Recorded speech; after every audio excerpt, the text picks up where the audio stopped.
Lyon-Pôle Bourse, faire grandir les entreprises grâce à la cotation, animer le club des sociétés cotées et développer un écosystème boursier dynamique.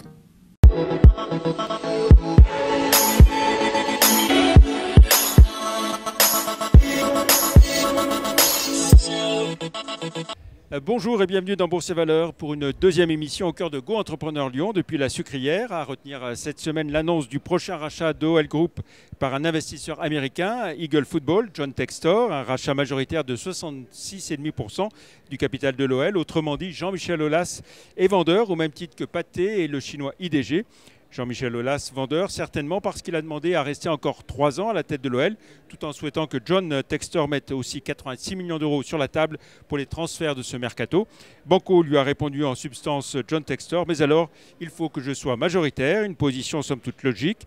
À 3 € l'action, OL Group est valorisé 530 millions d'euros pour 100% du capital. Rappelons qu'Eagle Football détient 40% de Crystal Palace au Royaume-Uni et contrôle les clubs belges de Molenbeek et le club brésilien de Botafogo. En bourse, OL Group enregistre une croissance de 43% à 2,86 € par rapport au 1er janvier, hausse aussi de plus de 26% depuis un an, en retrait en revanche de moins 3% depuis 5 ans, et beaucoup bien sûr plus par rapport à l'introduction en 2007 qui s'était faite à pratiquement 25 €. Place à notre invité à présent, Karine Donien-Sauze, bonjour.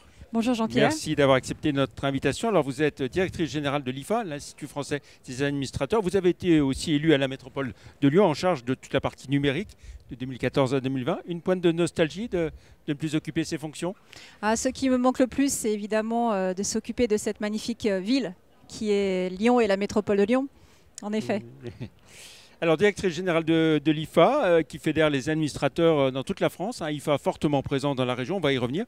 Mais d'abord, l'IFA au niveau national, que représentez-vous et quelles sont vos grandes priorités, j'ai envie de dire? Alors, l'Institut français des administrateurs, c'est une association qui a été créée il y a déjà plus de 20 ans, donc très installée en tant qu'acteur de référence sur la gouvernance. C'est tout d'abord un réseau, 3200 administratrices, administrateurs dans toute la France, dans toute forme d'organisation.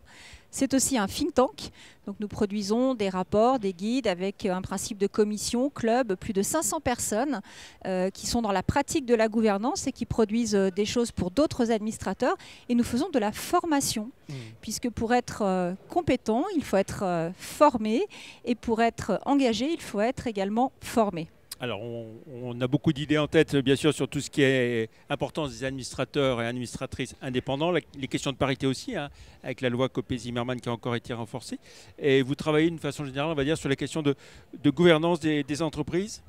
Alors nous travaillons sur les bonnes pratiques de gouvernance. C'est-à-dire que nous étudions évidemment le contexte réglementaire, mais ce qui nous importe, c'est ce qui se passe réellement dans les conseils, quelle que soit la nature de l'organisation, que l'on soit scale-up, que l'on soit entreprise familiale, que l'on soit ETI, CAC 40, SBF 120, ou bien aussi fondation, association, mutuelle et coopérative. C'est un réseau de pair à pair. Vous venez côtoyer des personnes qui sont impliquées dans ces décisions, dans ce cœur décisionnel des organisations, et vous partagez les préoccupations ou en tout cas les évolutions que la gouvernance connaît aujourd'hui. Alors si on devait retenir quelques bonnes pratiques, si on devait en retenir que quelques-unes, la première d'entre elles, c'est d'ores et déjà de veiller à la composition de son conseil, de veiller à la diversité des personnes qui sont autour de la table. Et ça n'est pas gagné d'avance. On parle aujourd'hui de la présence d'administrateurs indépendants, donc qui sont extérieurs à l'entreprise et qui pourtant peuvent contribuer aux orientations stratégiques. On parle également des administrateurs salariés, qui pour les plus grandes entreprises aussi sont obligatoires maintenant, mais qui sont une bonne pratique. Et puis la diversité de profils tout court, c'est-à-dire la féminisation des conseils que nous avons vu s'installer grâce à la loi Copé-Zimmermann, vous en avez parlé. La France, il faut savoir, est exemplaire. 46% aujourd'hui des conseils du SBF 120 sont occupés par des femmes, ce qui est bien loin devant les États-Unis, nos pairs européens. Donc ça, c'est des choses qu'il faut pouvoir évoquer et dire. Et vous le disiez, il y a un travail de formation très important à conduire, à mener. Alors la formation des administrateurs et des administratrices, c'est un point important. La formation et l'information. Pourquoi? Parce qu'aujourd'hui, l'environnement est complexe. On a affaire à des enjeux, on le sait, climatiques. Les attentes vis-à-vis des entreprises ont également beaucoup évolué. Et qualifier la responsabilité sociétale d'une entreprise, c'est compliqué. Savoir s'il faut se doter d'une raison d'être, c'est compliqué parce que ça induit aussi des obligations. Et donc, tout cet environnement-là, il faut pouvoir l'appréhender dans sa complexité. L'information et la formation vous permet de le faire mieux que jamais. On a aussi toute cette question de l'extra-financier qui permet d'estimer, de valoriser une entreprise différemment. Les référentiels ne sont pas posés.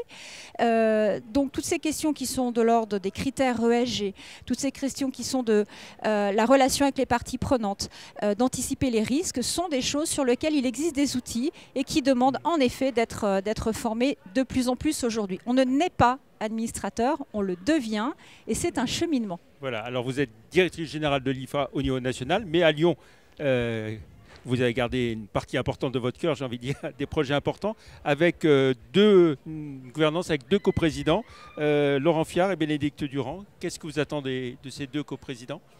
Alors tout d'abord, l'IFA, pour remplir sa mission, doit être en proximité, d'où cet ancrage territorial. Et il nous fallait pour cela des personnalités qui sont exemplaires et impliquées, engagées dans la gouvernance. Et nous avons trouvé au travers de, évidemment, Laurent Fiard, qui est très connu ici, mais également de Bénédicte Durand-Deloche, qui est très impliquée dans le champ de l'industrie, finalement deux porte-drapeaux qui sont parfaits. Mais ils ne sont pas tout seuls. Ils sont accompagnés d'un bureau, donc d'autres personnalités, des personnes qui sont soit présidents d'entreprises dans des domaines différents, par exemple assurantiels, qui sont au sein d'associations, qui sont eux-mêmes parfois certifiés. Ils sont capables aussi de parler à des ETI qui sont un grand terrain de conquête pour cette question de la gouvernance.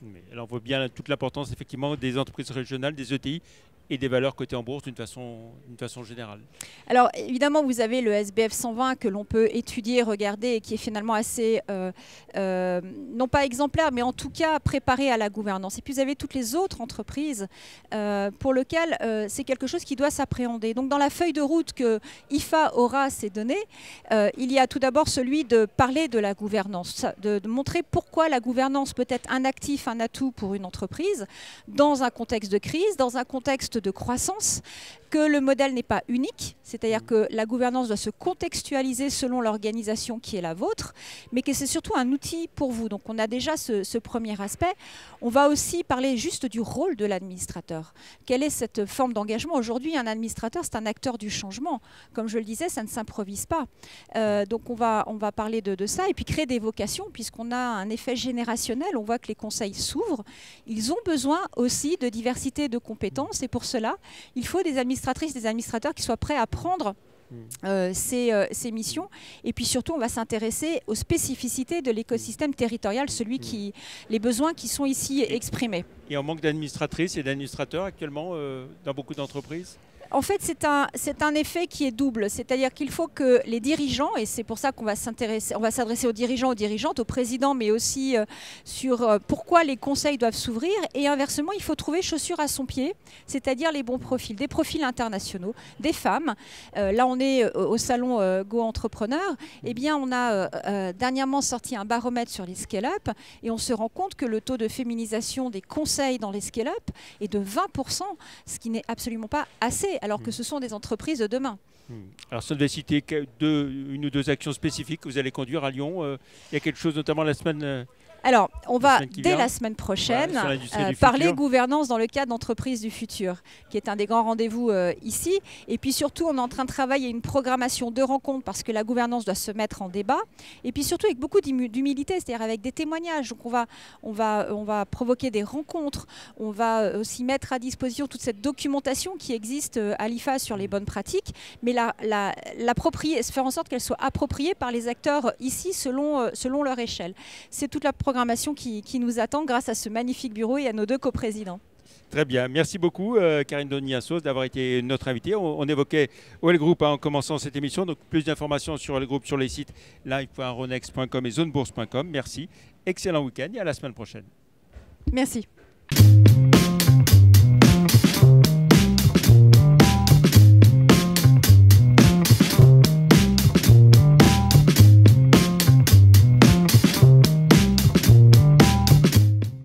Retrouvez les enregistrements et informations de marché sur les sites de Zone Bourse et d'Euronext.